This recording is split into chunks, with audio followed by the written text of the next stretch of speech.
इसे मिनिमाइज और मैक्सिमाइज कर सकते हैं। अब हम बारी बारी से इन सब की जानकारी लेते हैं।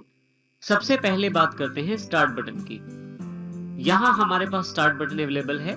यदि आप इसे क्लिक करें तो आपके पास एक लिस्ट अवेलेबल हो जाती है जिसमें 2 भाग हैं।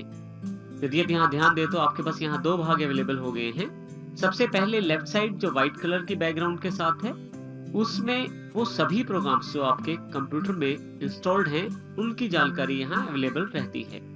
इसी तरह से राइट हैंड साइड जिसकी बैकग्राउंड ग्रे है, जो ये वाला सेक्शन है, इनमें वो सभी इंपॉर्टेंट प्लेसेस होते हैं जो सेटिंग्स या लोकेशन से संबंधित होते हैं। सबसे पहले हम बात करते हैं लेफ्ट सेक्शन की।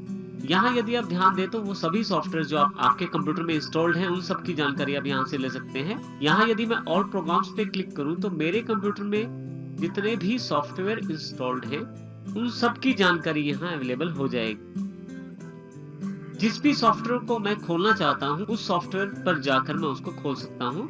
उदाहरण के लिए जैसे मैंने Adobe Reader 9 खोलना है तो जैसे ही मैं क्लिक करता हूँ इस पे तो मेरे पास Adobe Reader ओपन हो जाता है। अभी मैं इसको यहाँ क्लोज का बटन है, यहाँ से इसे मैं क्लोज कर देता हूँ। इसी तरह से यदि मैं यहाँ दोबारा क्लिक करूँ तो फिर से लिस्ट अवेलेबल हो गई। यदि आप यहाँ ध्यान दें तो आपके पास यहाँ पे कुछ एप्लीकेशन के साथ यहाँ छोटा सा एरो दिखाया जा रहा है जो ये बताता है कि ये रिसेंटली एप्लीकेशन प्रयोग हुई है, कुछ समय पहले ही इस एप्लीकेशन का प्रयोग हुआ है और इसके साथ ही उनमें किन किन फाइलों का इस्तेमाल किया गया है उसकी जानकारी भी इस एरो के द्वारा दी गई है। जैसे कि माइक्रोसॉफ्ट एक्सेल 2010 पे जब मैं माउस लेके जाता हूँ, यहाँ कॉर्नर पे क्लिक करता हूँ तो मेरे पास यहाँ पे 2 फाइलें बता रहा है कि कुछ समय पहले प्रयोग की है। इसी तरह से माइक्रोसॉफ्ट पावर पॉइंट 2010 का मैंने प्रयोग किया है। यदि मैं कॉर्नर पे क्लिक करूँ यहाँ पे तो यहाँ मेरे पास जो फाइलें मैंने प्रयोग की हैं थोड़ी देर पहले उनकी जानकारी अवेलेबल हो जाती है। इसके अतिरिक्त आप चाहें तो यहाँ ऊपर की तरफ आप उन सॉफ्टवेयर्स को शामिल कर सकते हैं जिनका प्रयोग आप ज्यादा करते हैं। इसके लिए केवल आप उस सॉफ्टवेयर आइकॉन को लेफ्ट क्लिक प्रेस करके रखें और ऊपर की तरफ उठाते हुए आप इसको यहाँ ऊपर ले जाएं। तो ये देखिए लाइन आ रही है। इस लाइन से ऊपर जो आपके प्रोग्राम्स या सॉफ्टवेयर अवेलेबल रहेंगे वो आपके पास चेंज नहीं होंगे जब तक आप उन्हें चेंज नहीं करेंगे। राइट हैंड साइड पे जो पार्ट दिया गया है उसमें आप अपने कंप्यूटर की इंपॉर्टेंट लोकेशंस पे डायरेक्टली यहीं से जा सकते हैं। जैसे कि कंप्यूटर में जो पिक्चर्स आपकी लाइब्रेरी में है, आप डायरेक्टली यहाँ क्लिक करके पिक्चर्स लाइब्रेरी पे अपनी पिक्चर्स को खोल सकते हैं। मैं यहाँ से इसे क्लोज कर देता हूँ दोबारा। इसी तरह से यदि आप म्यूजिक सुनना चाहते हैं तो यहाँ म्यूजिक पे क्लिक करें तो म्यूजिक लाइब्रेरी आपके सामने ओपन हो जाएगी।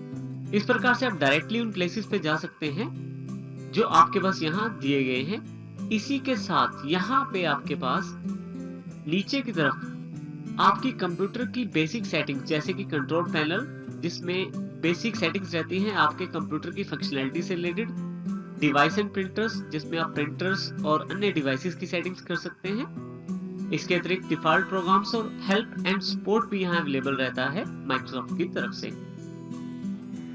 इन सब के अतिरिक्त एक मुख्य पार्ट यहाँ पे सर्च बॉक्स भी यहाँ अवेलेबल है।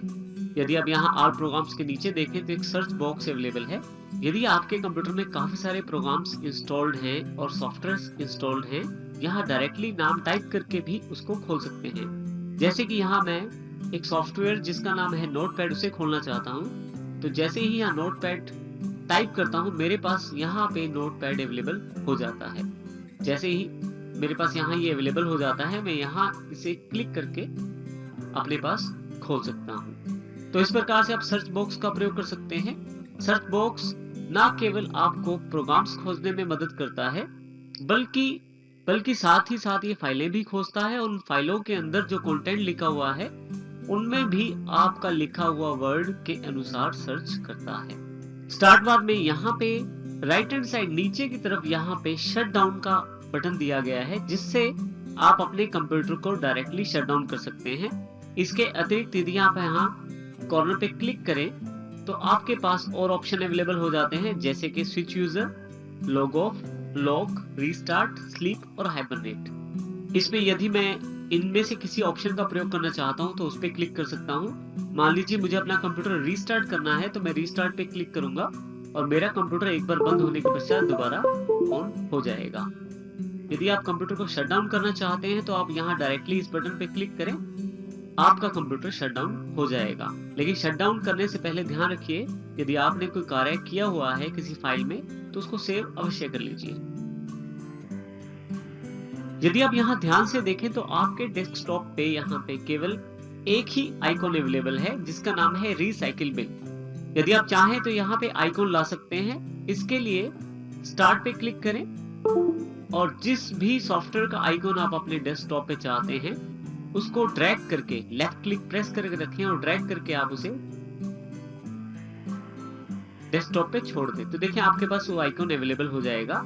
इसी तरह से आप जो सॉफ्टवेयर आप ज्यादा प्रयोग करते हैं या जो आपके लिए इंपॉर्टेंट है उन सॉफ्टवेयर्स को डायरेक्टली आप यहाँ प्लेस कर सकते हैं। इसी तरह से आइकॉन्स को यहाँ टास्क बार पे चाहते हैं तो इसके लिए आप फिर से जिस भी एप्लीकेशन या सॉफ्टवेयर को आप चाहते हैं कि आपकी टास्क बार पे अवेलेबल रहे तो उसके लिए आप उस सॉफ्टवेयर या एप्लीकेशन पे राइट क्लिक करें और यहाँ पे पिन टू टास्क बार कर दें। जैसे आप पिन टू टास्क बार करते हैं तो आपके पास यहाँ पे एक आइकॉन अवेलेबल हो जाता है जो कि ये बताता है कि अब आपका जो आपने सॉफ्टवेयर पिन किया है वो आपके पास टास्क बार पे अवेलेबल हो गया है।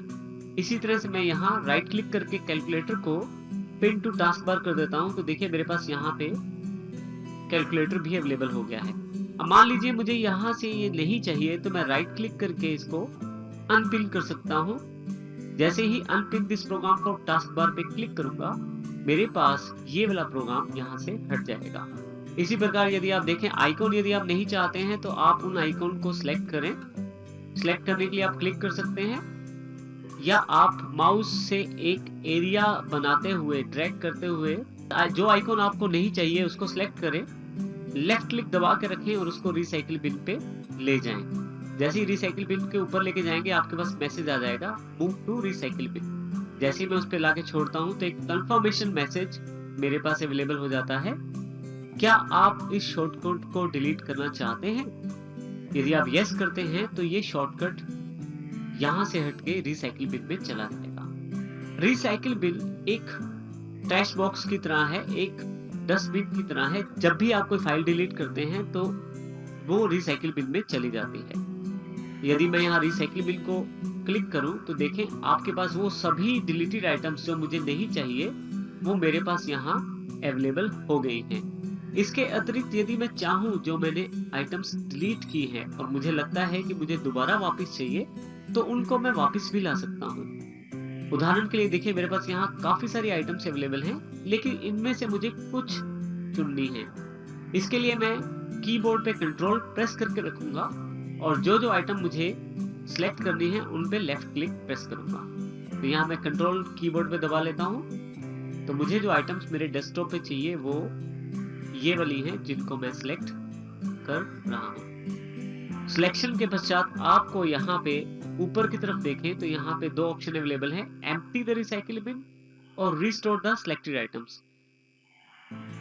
यदि आप अपनी सिलेक्टेड आइटम्स को रिसाइकिल बिन से भी हटाना चाहते हैं तो आप एम्प्टी द रिसाइकिल बिन पे क्लिक कर सकते हैं और यदि आप चाहते हैं जो आइटमें आपने सिलेक्ट की हैं उनको पे वापस लाया जाए तो उनको सिलेक्ट करने के पश्चात रिस्टोर द सिलेक्टेड आइटम्स पे क्लिक करें और यहाँ पे कंटिन्यू करें। आप यहाँ देखेंगे कि जो आइटमें मेरे पास बहुत पहले अवेलेबल थी जो मैंने डिलीट कर दी थी वो भी मेरे पास यहाँ वापस आ गई है। इसी के साथ मुझे ये जो आइटम्स पड़ी रह गई है रिसाइकिल बिन में ये मुझे नहीं चाहिए तो मैं रिसाइकिल बिन को खाली कर सकता हूँ। इसके लिए मुझे केवल एम्प्टी द रिसाइकिल बिन पे क्लिक करना है। ये ध्यान रखिए यदि आप एम्प्टी कर देते हैं रिसाइकिल बिन को जो आइटमें आपने रिसाइकिल बिन से हटाई वो आपको वापस नहीं मिलेगी। तो यहाँ मैं एम्प्टी द रिसाइकिल बिन कर देता हूँ और यहाँ से यस कर देता हूँ। तो जितनी भी आइटमें हैं वो